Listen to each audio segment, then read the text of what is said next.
Hello दोस्तों, स्वागत है आपका अपने YouTube channel Pallavi Rana vlogs में। तो कैसे हो आप लोग? आई होप आप सभी अच्छे होंगे और स्वस्थ होंगे। और अभी बज रहे हैं रात के 10 और मैं बता रही हूँ आपको एक हॉरर स्टोरी जो हमारा फर्स्ट पार्ट था। शायद वो रात उन तीनों की आखिरी रात होती।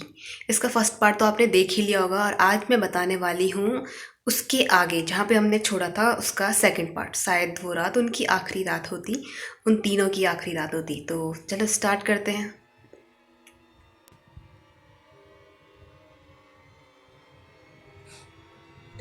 दोबारा से उसी ट्रैक पर जाने के बाद जहाँ से वो आए थे, दोबारा वहीं जाने के 5-6 किलोमीटर और चलने के बाद उन्हें एक रेलवे ट्रैक दिखाई देता है। मतलब जहाँ अंडर पार्क करते हैं गाड़ी को। अगर एक बार वो वहाँ चले जाते तो फिर बैक होना बहुत मुश्किल होता है।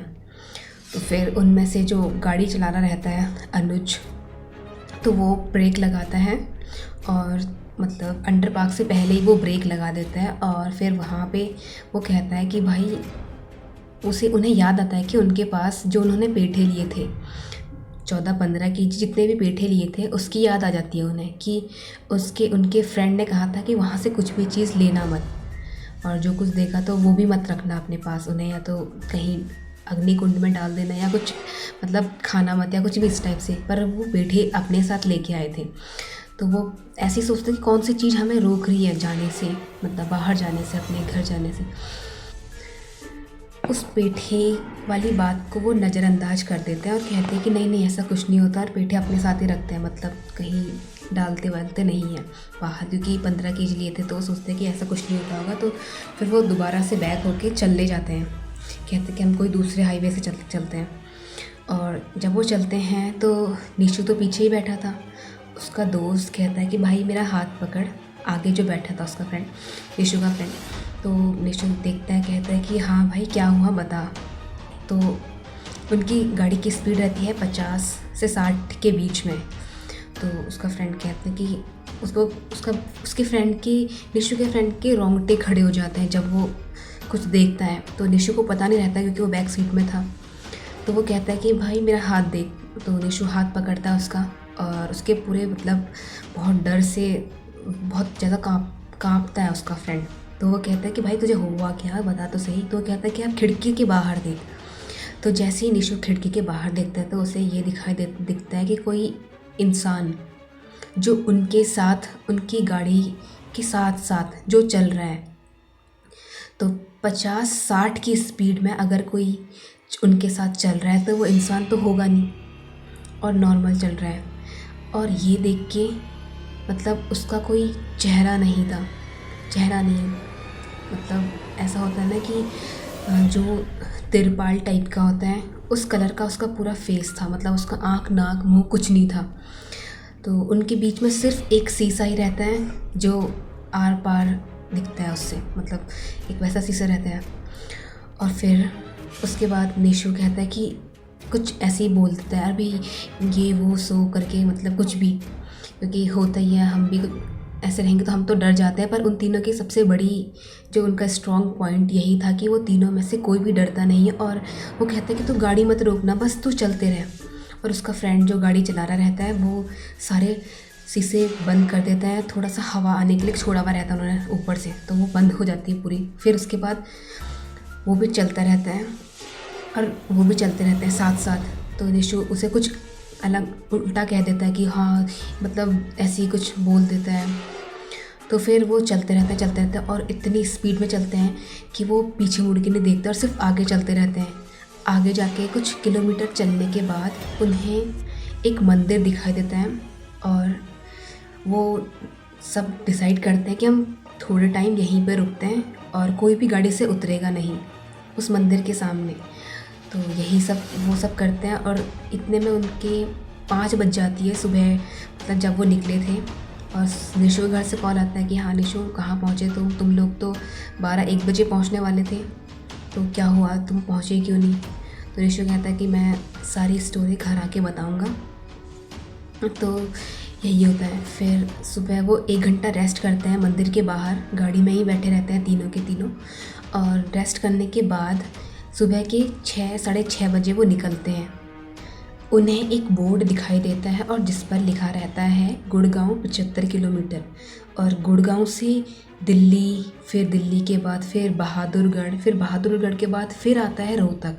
तो इस बीच मतलब 3-4 घंटे का रास्ता तो उन्हें लगता ही, पर उन्हें कल की याद आती है कि जो रात को हुआ था उसकी याद आती है कि रोहतक तो 45 किलोमीटर दूर था, तो हम किस रास्ते आए, हम मतलब हमने कौन सा रास्ता देखा।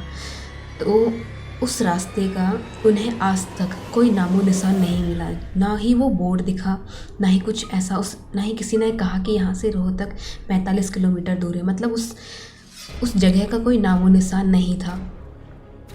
तो फिर वो सारे घर पहुँच जाते हैं अपने सही सलामत।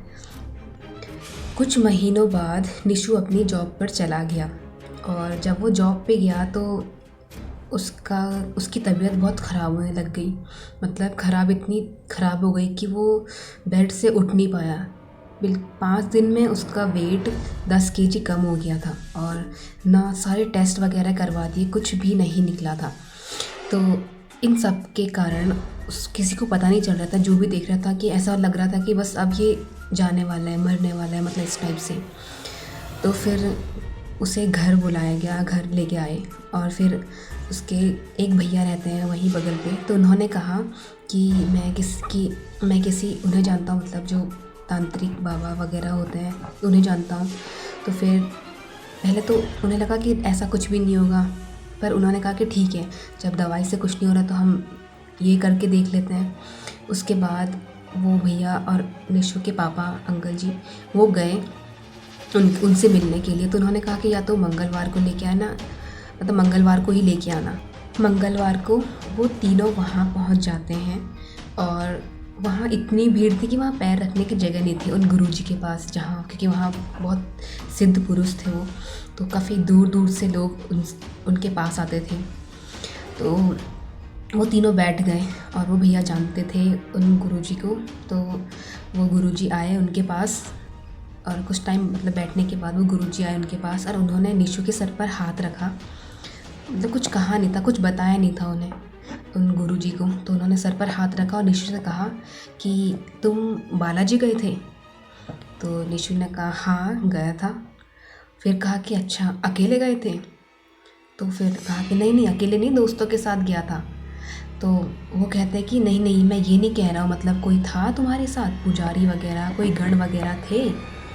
तो उन्होंने कहा कि नहीं, हम तो ऐसा कोई गण नहीं था हमारे साथ, हम तो तीनों दोस्त गए थे। क्योंकि होता ही है, हम लोग ऐसा ज़्यादा मानते नहीं और घूमने चले जाते हैं हम कहीं भी। तो गुरुजी ने कहा कि अच्छा कोई बात नहीं, तुम लोग गए, पर आगे से मत जाना, अकेले मत जाना। मतलब जिस जगह पे गए थे, जिस जगह पे तुम लोग घूमे थे, कोई गण हो साथ में तभी जाना। तो फिर ये मान लेते हैं, और फिर उसके बाद गुरुजी कुछ पूजा वगैरह करने के लिए कहते हैं। और तो फिर वो सारी घर वाले वो सब कुछ करते हैं जो गुरुजी कहते हैं, पूजा वगैरह होती है। और जो निशु के नाम का जो नारियल चढ़ाया था, वो गुरुजी कहते हैं कि इसे वहीं चढ़ाना, बालाजी मंदिर पे।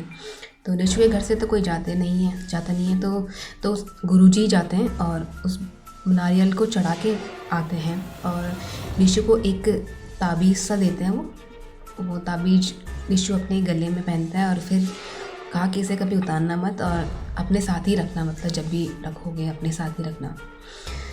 तो फिर वो बताते हैं कि तुम पर एक जिन लगा था, मतलब एक जिन टाइप का जो होता है, जो भूत प्रेत टाइप के होते हैं, तो तुम मतलब निशु पे वो लगा था, इसीलिए कोई दवाई यहाँ काम नहीं आई, कोई टेस्ट यहाँ काम नहीं आए। और ये सब होने के बाद उन्हें पता चलता है कि जो जिन जब वो जा रहे थे, निशु और उसके दोस्त कार में जा रहे थे, तो जो बगल पे उनके साथ दौड़ रहा था, तो उसे निशु चैलेंज कर लेता है कि अरे हाँ तू क्या उखाड़ लेगा मेरा, इस टाइप से। मतलब होता ही है, लड़के लोग कर ही देते हैं, कुछ डरते तो है नहीं। तो बस यही कहानी है, और मतलब हमें ध्यान देना चाहिए हर चीज़ का। और ये भी जो हमसे बड़े बुजुर्ग लोग कहते हैं कि ये नहीं करना चाहिए, वो नहीं करना चाहिए, तो हमें मानना चाहिए, क्योंकि उनकी बात के पीछे कोई ना कोई लॉजिक होता ही है, हमारे भले के लिए कहते हैं। भले ही हम बाद में फिर उस बात को लेकर पछताते हैं, तो ये नहीं करना चाहिए। और बस यही कहूँगी मैं। तो कैसी लगी आपको ये स्टोरी, जो सच्ची घटना पर आधारित स्टोरी थी और निशु ने मुझे बताई? मुझे तो बहुत पसंद आई, इसीलिए मैंने सोचा कि मैं आप लोगों के साथ भी शेयर करूं, और मेरे काफ़ी दोस्तों को भी काफ़ी पसंद है ये हॉरर स्टोरीज टाइप की।